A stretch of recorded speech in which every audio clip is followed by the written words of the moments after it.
Hey guys, today I'm going to show you how I make our rolls that we use for all of our holiday meals. So Thanksgiving, Christmas, Easter, those are the holidays, I guess. They are called Golden Crescent Rolls. It's from allrecipes.com. You can see it's been a well-loved recipe. It's obviously been torn up. I have other information on it, how to double it, and then double only if you're putting it in my big mixer. We're actually just going to do a single recipe today because it's just my family for Christmas. It's not a lot of extra people, so I just need a single recipe of this. But I want to show you how I put it together because it's a really easy recipe, but tastes really good.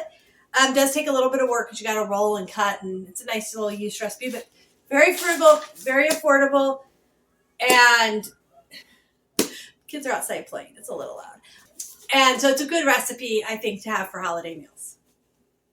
So let's move. I gotta find a bowl. Hold on. My one KitchenAid's bowl's dirty. I gotta find my other one. So my kids put away the dishes most often. I do some dishes, but kids also do a lot of dishes. And this, my second one, never seems to get put in the same spot. In my office area, right off it's really the dining room for the house, but it's right off the kitchen. We turn it into an office because it's not big enough for our dining room. But it has these really nice built-in cabinets. So I keep my extra bowl over there. Having an extra one is so great. Really love it because I made cookies this morning, and so that bowl's there. I have a sink full of dishes, but I'm going to try to get these made because I need time to rise, and then you roll and cut and rise. So I'm going to make these and then tackle the load of dishes. So we're going to start with 3/4 of a cup of warm water. This is a yeast bread. And so you do need to have warm water to help activate the yeast. It doesn't like cold. Okay, so 3/4 of a cup of warm water. And then 2 packages of yeast. If you've seen any of my videos where I make yeast stuff, I buy it in bulk from Costco. Buy it on Amazon too. And then I just keep a little tub of it in the fridge and the rest of it in the freezer. So a tablespoon is about a package. So 2 packages will be 2 tablespoons. At least it's warm. So I'm making these for our Christmas dinner. So since I emptied that out, here's the extra I keep in the freezer. I'm going to go ahead and refill it because if I don't, I'll forget. And this bag's getting kind of low, but I also know I have a whole nother one. When I open that other one, when it comes time to open that, I will then put that on my Costco list, and the next time I go to Costco, I will pick up another one. Always trying to keep a little extra stockpile. Okay, so there we go. I made a big mess. I am actually a pretty messy cook. I have never been like the super neat. We made cookies the other day with a friend, and she doesn't do a lot of baking, I guess, but she's really great at cleaning. It was kind of nice because, she was helping the kids do stuff too, but then she was also in here, constantly cleaning up, and I'm like, this is nice. I need somebody to clean up after me when I'm doing all my baking and cooking. Okay, so I'm going to stir in that yeast just a little. And then, okay, so 3/4 of a cup of water, 2 packages of yeast. Now add in sugar, salt, egg, shortening. Okay, so we'll start with the sugar. It needs 1/2 cup of sugar.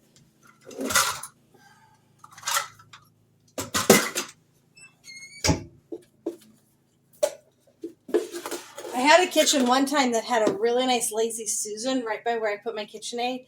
And I could have all my baking stuff on that cool Lazy Susan. That was awesome. Okay. Sugar. I don't want to put the salt in right next to the yeast. That can mess it up. 2 eggs.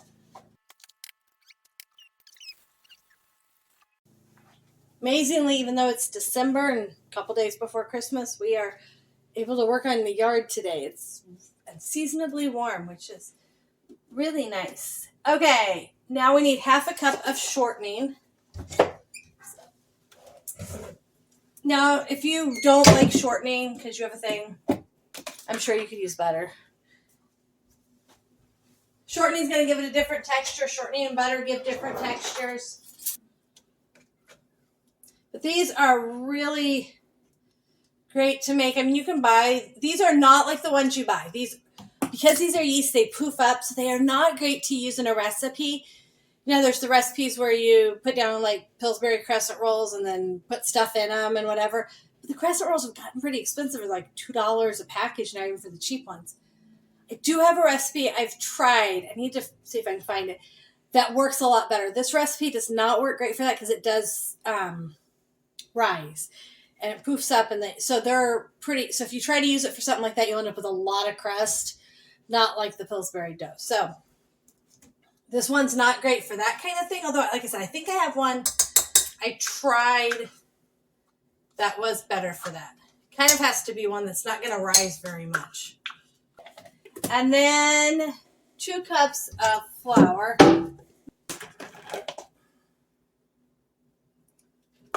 1, 2. We'll be putting more flour in a minute. And then a little bit of salt. And I like to put the salt. Salt can kill yeast, so I don't like to put the salt right next to the yeast. So sprinkle some salt in the top. Okay, I'm going to start with the regular beater, and then after it gets kind of mixed up and I start adding more flour, I'll switch to the kneading blade.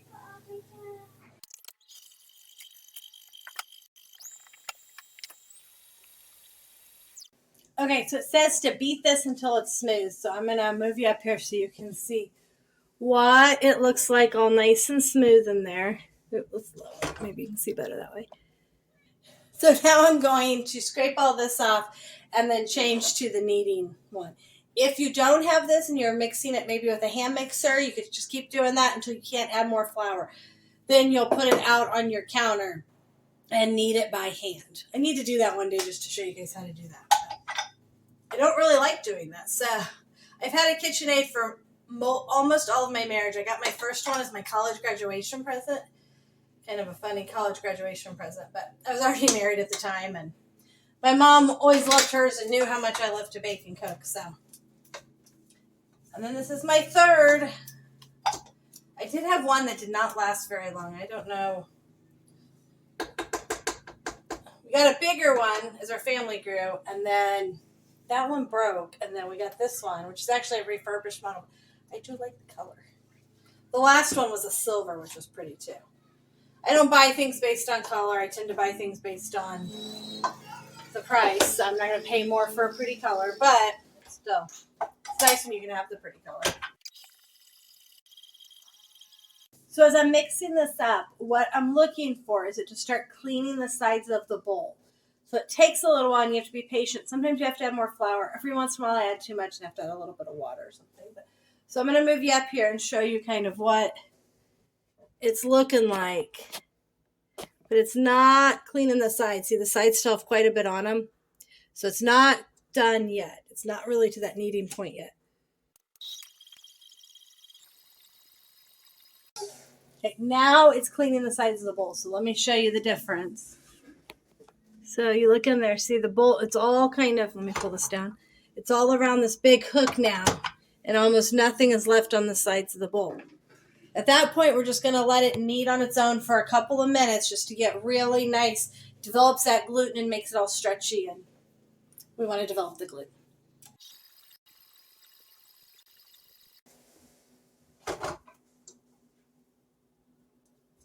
Okay, now I probably could add a little more flour at this point. Let me show you. It's a little sticky. But I'd prefer to leave it a little sticky than dry it out, because if I dry it out, then it doesn't rise and it doesn't taste as good. So a little sticky. Now, if you're wondering, like, how long does it take to do this? Because I always used to think, homemade bread always took forever. Just to kind of give you an idea, I'm sure it'll be some of the mixing part will get edited out. But we are at almost 16 minutes, right at 16 minutes to mix this up and get this done. I keep my baking supplies really close. And I talked for probably a minute or two at the beginning. So 16 minutes total. This is easily mixed up. We'll put that to the side, let it rise for an hour, and then I will show you how after it rises for an hour, we roll it out and cut it into little triangles, and then roll it up, then let it rise again, and we put butter on in between each layer, which is always good, right? So step 2 of making our crescent rolls is that once it's risen, let me show you, it's not as poofy as I'd like, but it's okay. We'll take it. We are going to roll it out. I'm going to put it on the counter, put some flour, and then we are going to divide that into 4, and then I'm going to roll each fourth into a circle, spread butter on it, and cut them into triangles and roll them up. That's my plan. First thing I need to do is put some flour down. Okay. I'm wearing out today, guys. It's one of those days where you plan to do a lot of work, and then you're like, oh, getting yard work done. We're supposed to travel for Christmas tomorrow, but we're not because we had kids get sick and we don't want to spread germs, even though nobody's sick now, but they might be sick tomorrow. Who knows? Okay, so I'm going to take this, I'm going to divide it into 4s.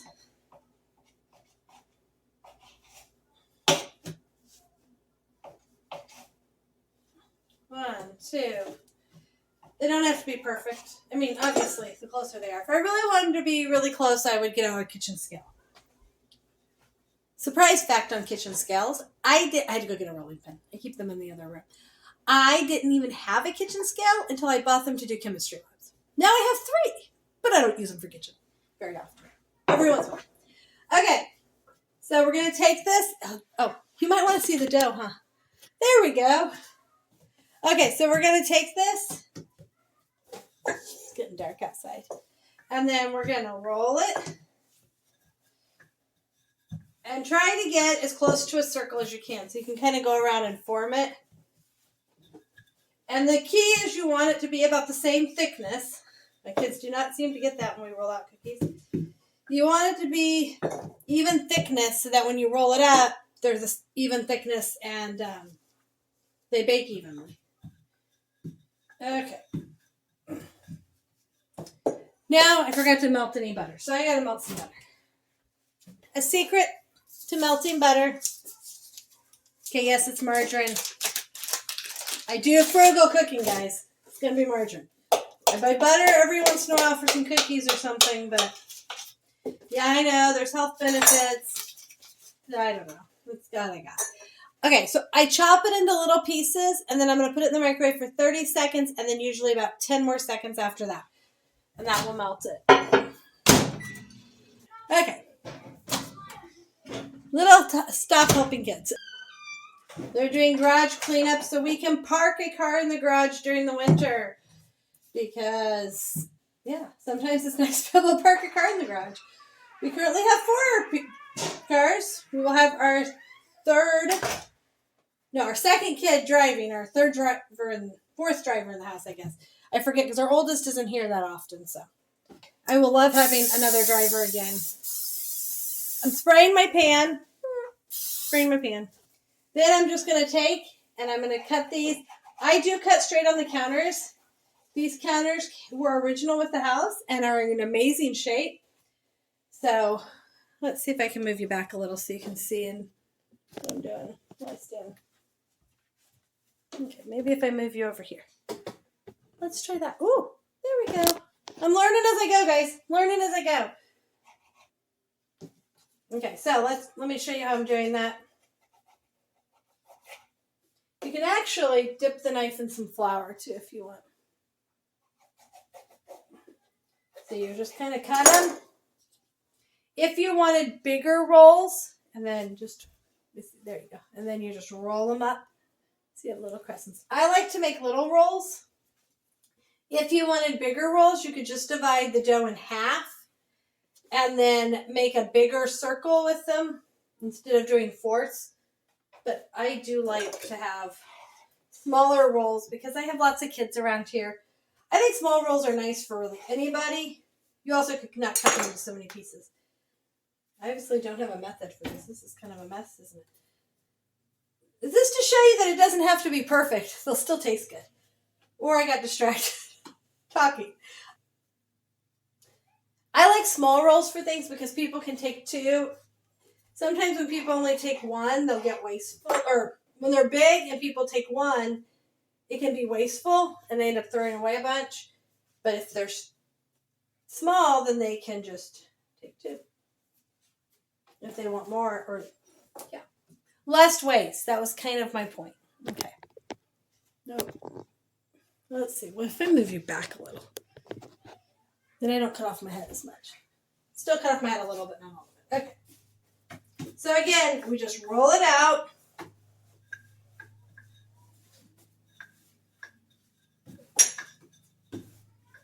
You can make this as thick or thin as you want. If you want kind of thicker rolls, they'll just take a little bit longer. Ooh, sorry, you got my dishes pile. Sorry. It's next on my list. We had leftovers for lunch, so there's like a pile of dishes there. Put the butter on. Let's see if I can focus here. In half. In half. Now, at this point, you can do thirds or halves, depending on how big you want to make them. These I'm making a little bigger. Some of the others I made a little too small, probably. You can make them any size. They're going to taste amazing, and they're going to be yummy either way. So if you want to make some big and some little, you can do whatever you want with them. There's no, like, rules. After I cut this one, I'll show you the tray. And then I'll do the last two off camera, but I'll show you the tray. And then I will let these rise again for another hour, and then I'll put them in the oven. Trying to put them all on the tray. Then I'll put them in the oven, and they bake on 375. Obviously, the size depends on how long they're going to take to bake. Watch the bottoms. I do not have a convection oven, so I will not bake these both trays at once. I will bake one tray at a time. So, here's what they look like. These are my non-cookie baking sheets, just so you know. These are not my baking. Do not make cookies on these. I have really good cookie ones. So this is what they look like. They're rolling. I'm going to cover them, leave them on the oven for about an hour. And then once they're risen some, then I'm going to put them in the oven, bake them at 375. Between 10 and 20 minutes, depends on the size, guys. And I'll show you what they look like when they're done. Okay, I wanted to show you the rolls when they came out of the oven. And so this is what they look like. A couple of them are a little dark. I probably should have pulled them out.